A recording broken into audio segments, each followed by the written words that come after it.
This episode is brought to you by Amazon. Sometimes the most painful part of getting sick is the getting better part. Waiting on hold for an appointment, sitting in crowded waiting rooms, standing in line at the pharmacy, that's painful. Amazon One Medical and Amazon Pharmacy remove those painful parts of getting better with things like 24/7 virtual visits and prescriptions delivered to your door. Thanks to Amazon Pharmacy and Amazon One Medical, healthcare just got less painful.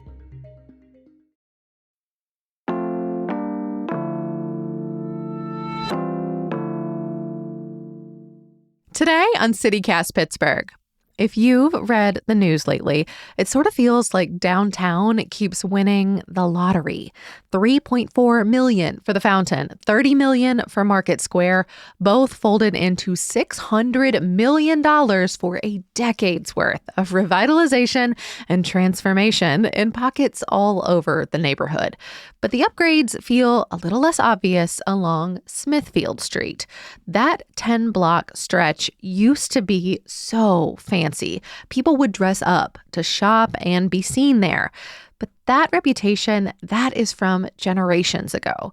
So we're wondering what's left and what a new Smithfield Street could maybe be for Pittsburgh in the future.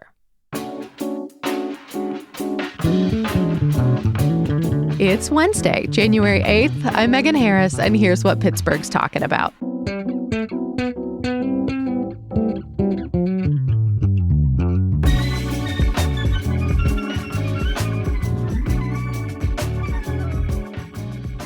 I am hanging downtown, just a city block away from Smithfield Street, with local journalists Adam Smeltz and Stephanie Strasberg. Thank you both. It's so nice to share a mic with you.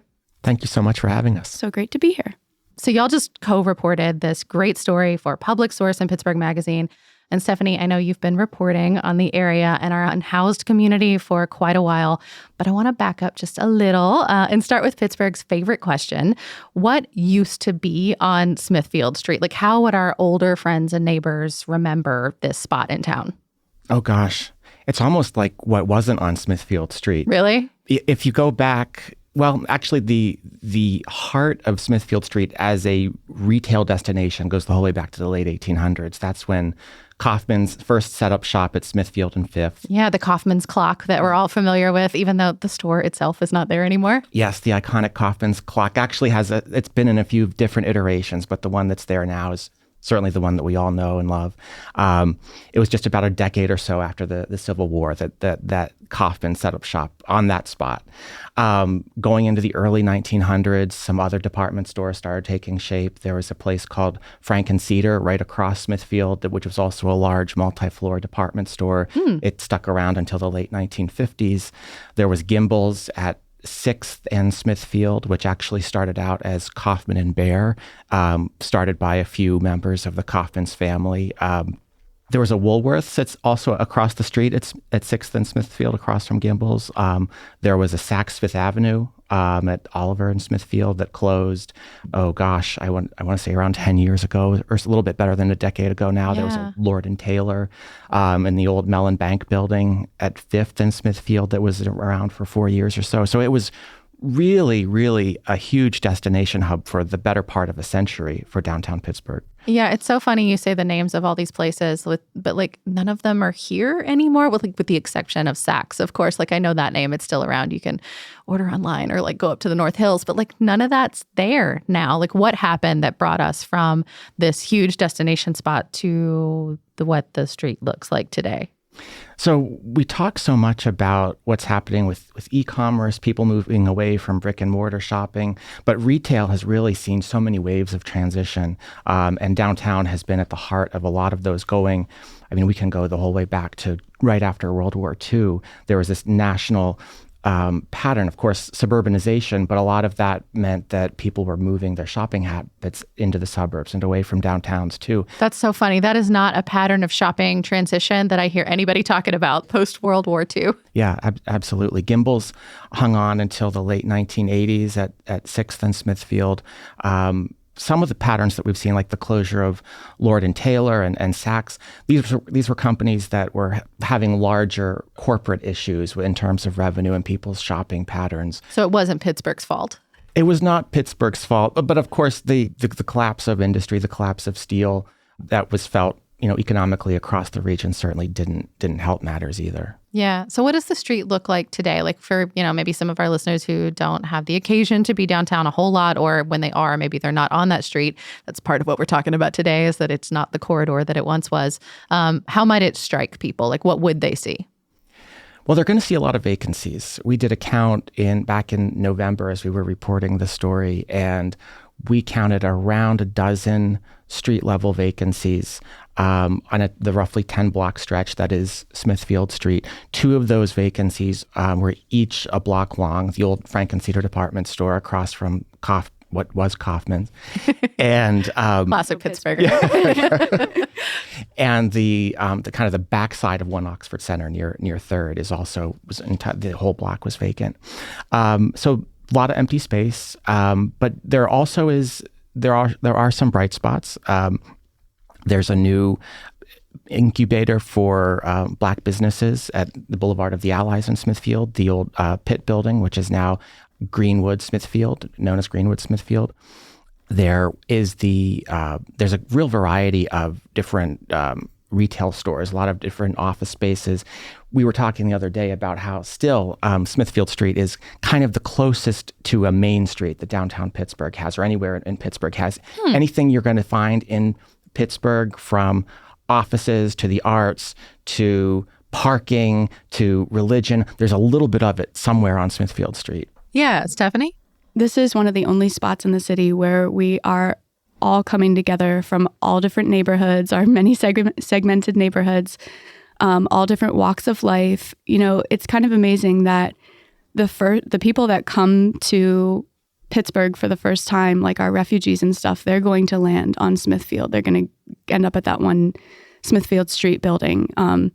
People that are in need of homelessness services, that are in need of food and resources, they're going to end up here.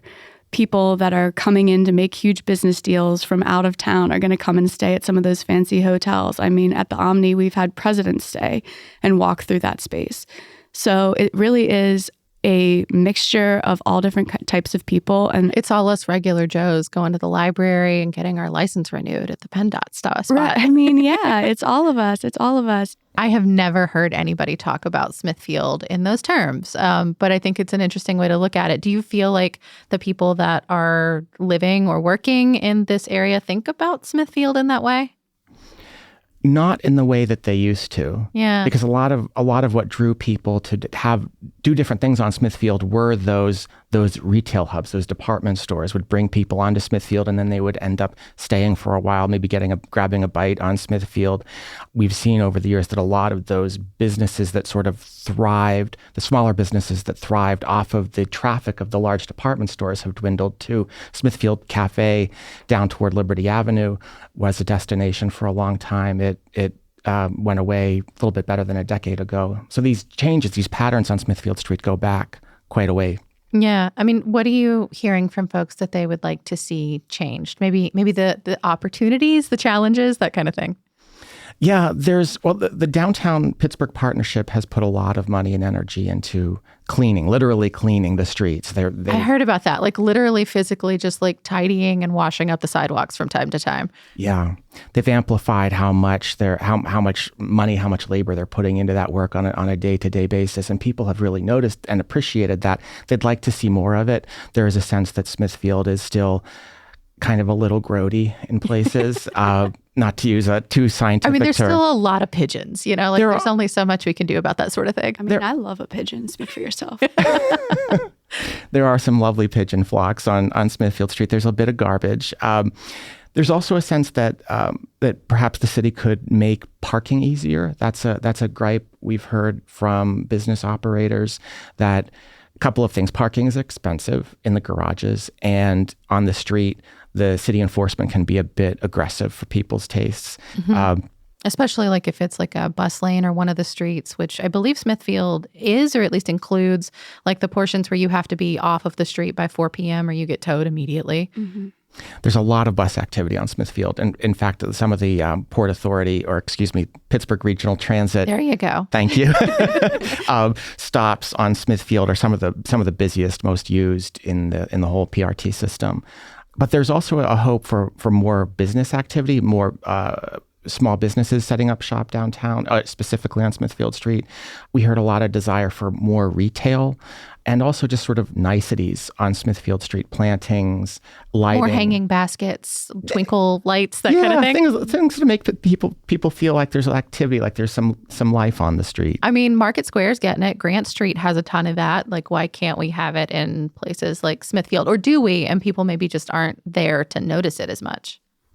Well, the Pittsburgh Downtown Partnership has been putting a lot of money into some of those niceties. Yeah. In the last year, they've put somewhere in the range of $100,000 into things like planters and facade improvements, some pop-up attractions.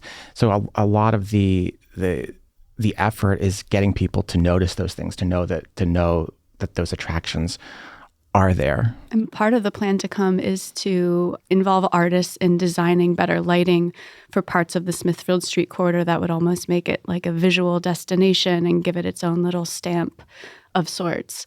Yeah. I mean, can you all talk a little bit more? Because there is a plan to improve, to make Smithfield better. But I feel like it's not getting the like big launch pad that some of these other projects have been getting. Like, you know, the big release party isn't the word, but like that's kind of what it felt like when the governor comes to town and they have like Instagram stations talking about $600 million. But like, it's still kind of a promise. Like, it's not for real. No one's cut us a check yet. Talk about what has been proposed for Smithfield and maybe what we should be getting excited for.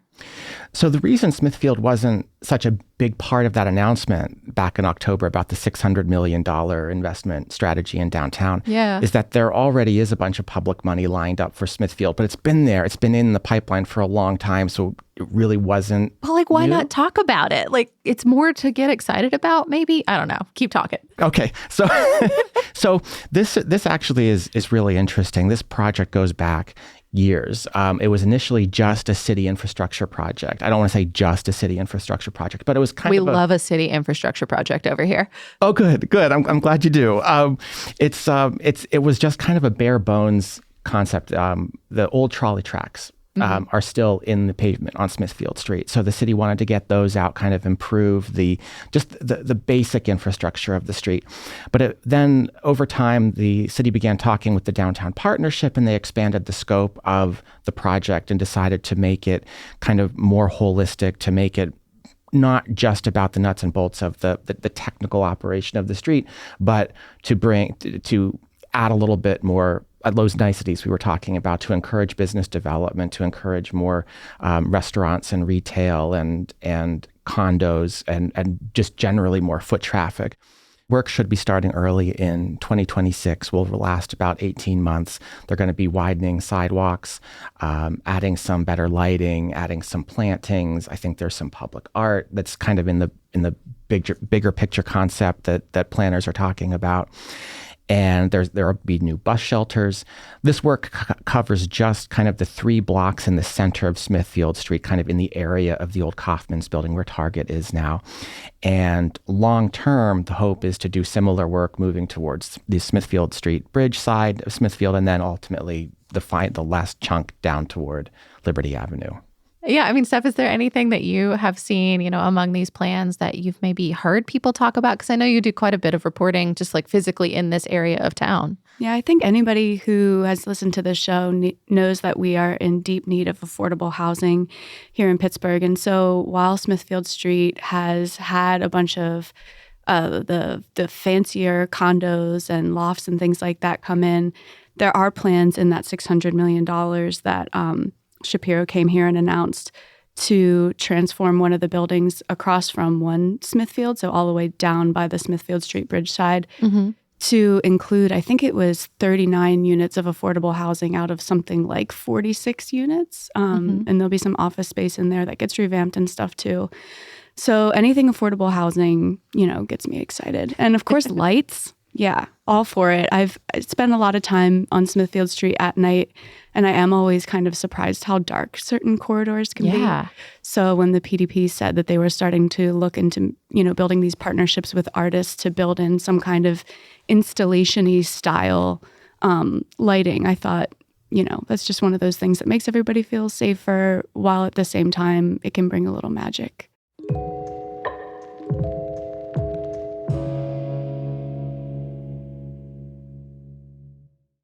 Hey there, Ryan Reynolds here. It's a new year, and you know what that means. No, not the diet. Resolutions. A way for us all to try and do a little bit better than we did last year. And my resolution, unlike big wireless, is to not be a raging and raise the price of wireless on you every chance I get. Give it a try at mintmobile.com/switch. $45 upfront payment required, equivalent to $15 per month. New customers on first 3-month plan only. Taxes and fees extra. Speed slower above 40 gigabytes on unlimited. See mintmobile.com for details. This episode is brought to you by LifeLock. The new year brings new health goals and wealth goals. Protecting your identity is an important step. LifeLock monitors millions of data points per second. If your identity is stolen, LifeLock's restoration specialist will fix it, guaranteed or your money back. Resolve to make identity health and wealth part of your New Year's goals with LifeLock. Save up to 40% your first year. Visit LifeLock.com/podcast. Terms apply. What's the goal with these big overarching downtown plans? Like, are we trying to get more residents? Are we trying to attract more businesses? Like, is it foot traffic that we need? Do we have like a central thing, or is it just like one big long wish list? Kind of more the latter. It's kind of one big long wish list, and all of those things that you mentioned sort of feed into one another. Yeah. And sometimes it's a question of what comes first. And what we're seeing, I think, in the downtown planning is all of it goes it all goes first. They have to do everything at the same time. Right. Because the having that base of downtown residents is going to drive the development of more businesses. Having the businesses is going to draw in more residents. Having more businesses, having more restaurants is going to draw in more visitors from more tourists, but also more locals from around the region. The planners downtown are trying to do all of that, walk and chew gum at the same time sort of thing. Yeah. Do we have a price tag on just the Smithfield portions of the projects? You mentioned $100K for like what we've done so far, but I guess for all that stuff that's coming in 2026? About $9 million, largely federal money. For that 3-block stretch. Yeah. I feel like they should talk about that more. As you kind of zoom out, how do y'all think that this like Smithfield plan, but downtown generally, kind of like, how does it speak to who we're designing downtown for? Because I feel like sometimes we have these conversations and it feels very much like it is Upper St. Clair residents who come here for a show twice a year.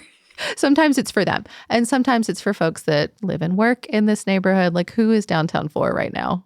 It's such a great question. When we were reporting the story, I sat down with John Colburn, who's the congregation president at Smithfield United Church of Christ, which is down toward Liberty Avenue. That's where the homeless shelter, county-funded homeless shelter was operating up until the kind of the middle part of 2023. And I put a very similar question to him. I said, we're talking about all of these projects to encourage restaurants and retail and condos, and there are people sleeping outside downtown, and there are issues with people not having a place to go to the bathroom. And on the far end of Smithfield Street near the Monongahela River, the county has public services, offices for public services. So there are lots of people with all kinds of needs who are coming to Smithfield Street for those very different places in life, trying to get help. Is there a conflict among these things? Is there a tension among these things? Will there be kind of a battle among these different interests over who downtown is for?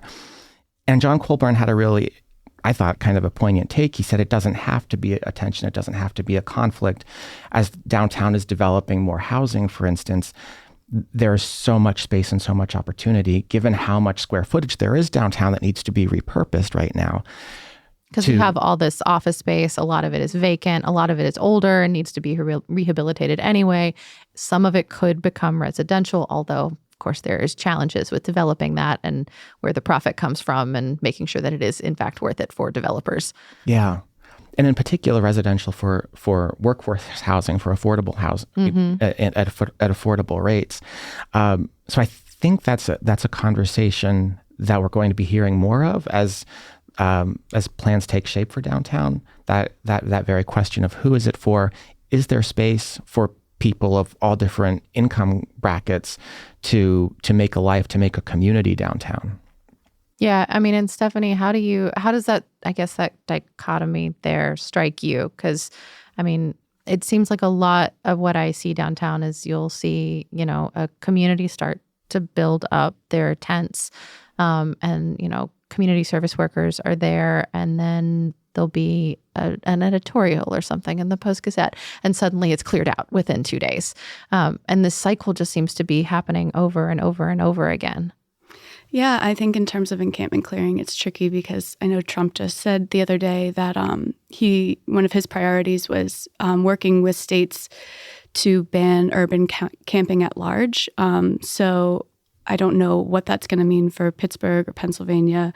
But the way that I see it is that diversity is key, that if we look at it in the way that you look at a healthy ecosystem, of which we are a part of, it's all about having that diversity that is kind of working together. And I think that's why you have an urban downtown. It's not, it's not Cranberry Plus or whatever. Part of the beauty is that you have the street theater that happens when you have people from many, many walks of life. And that's a lot of the reason why a lot of us are attracted to cities in the first place. I don't remember who said this, but I heard it on a podcast sometime last year and I bookmarked it. And somebody basically said, in this time, I'm choosing the problems that come with being in community instead of the problems that come from being isolated and just amongst myself. And I very much feel that as part of the ethos that needs to be carried into existing on Smithfield. We have to be excited and curious about leaning into these problems and excited and curious about a place where we do all come together from all different parts of the city and all different walks of life. How do we compare to other downtowns? Like, are these normal growing pains for the, quarter century into 2025 just still does not roll off the tongue. Doesn't feel real. It doesn't feel real. I started to say in the 21st century, and I was like, you're a quarter of the way in. That doesn't track. Yeah. Well, it's towns like San Francisco and Denver that are big tech hubs and relied on a certain type of person commuting in. Those cities are having a harder time rebounding post-pandemic, as are a lot of the cities in the Midwest that might not have relied on tech as much, but relied on other people coming in and commuting into the city. There's downtowns in Sunbelt cities that are doing really, really well. And the places that have bounced back really well are cities like Nashville, Memphis, San Jose. And they've bounced back well because they have based their downtowns on a certain type of face-to-face interaction. So entertainment, hospitality, leisure, festivals, food, bars, things like that. Yeah. If you have that going on downtown, Nashville is back to exceeding pre-pandemic levels. But we're never going to get a Broadway. Like, I can't fathom a reality in which not just Smithfield Street, but like Pittsburgh at large gets an entertainment district like that. We just don't have any kind of culture around it. Yeah, I don't know if it even has to be a Broadway. It just has to be, again, about rethinking what we think downtowns are. So they're for people to go and do more than just work, to have a whole kind of experience. And Adam brought up earlier the people at Emerald City, the Black business incubator at the end of Smithfield on the Boulevard of the Allies. They're really excited about being in their space and building community within it. So we might not be seeing people dressing up and going to Kaufman's to go shopping in the same way anymore, and their like tights and their party shoots. But I do think that if you look into other parts of downtown, you do see people excited about coming down here and having a good time, be it theater, comedy shows, even you see children coming down and skating around the Christmas tree. We have festivals. We've moved Picklesburg downtown. So there's even looking at our friends, the furries, there's other things to bring in that don't necessarily have to be of a Broadway level that just allow for people to have a good time, let's make it fun. Yeah. Make downtown fun again, 2025. And I agree with you. I think Pittsburgh actually does a great job of doing one-off things. Individual restaurants I see will be completely packed on a Wednesday. And of course, our major theaters, they seem to do really well. Most of the shows I ever go to, they're absolutely packed. They're treasures. But those, I feel like they're also disparate, right? They're in different parts of our downtown neighborhood. I don't see the same level of foot traffic, especially not at night. And maybe that's not a thing Pittsburgh wants. I guess I'm curious, like from your reporting, do you have the idea that we have that identity nailed down yet? Because I think in isolation, we do so many of these things really, really well already.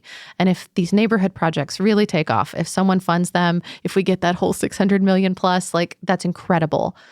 But I don't know that I have a clear understanding as a Pittsburgher what the goal is. Like, what is this supposed to look like? Is it a Broadway like Nashville or Beale Street like Memphis? Or is it something else? And I wanna know what that is. I'm curious if you've gotten any indication so far. Perhaps the most important leg of that table is the office to residential conversion that's happening downtown. That this idea that downtown will become and already is becoming more and more of a residential neighborhood, that it's not just a place where people bounce in and out, whether for office, for business hours or for a show or for dinner, but that there's an actual 24/7, 365 community within the Golden Triangle. And actually the numbers for that showing that are pretty impressive. Now these are I don't have income figures to kind of illustrate the sorts of households that are settling downtown, but the occupancy rate as of about the middle of 2024 downtown for residences was nearly 94%. And that was up from about 82% a few years earlier when downtown had 1,000 fewer residential units downtown. So that suggests we need even more. Yeah, it suggests that there's momentum there for sure. And talking about, how downtown tends to clear out after dark, part of the goal in getting more of a residential population downtown is to drive round-the-clock activity, round-the-clock businesses, to keep downtown lively and vibrant all the time. Man, if we can get a 24-hour diner back in this county, and it's because of downtown, for it. You can find Adam and Stephanie's great work in our show notes at publicsource.org and in Pittsburgh Magazine. Thank you both. Thank you. Thanks so much. That's all for today here on CityCast Pittsburgh. If you're liking the show, please tell someone, rate us, leave us a nice review, and make sure you're subscribed to that Hey Pittsburgh newsletter. We'll be back tomorrow morning with more news from around the city. Talk to you soon.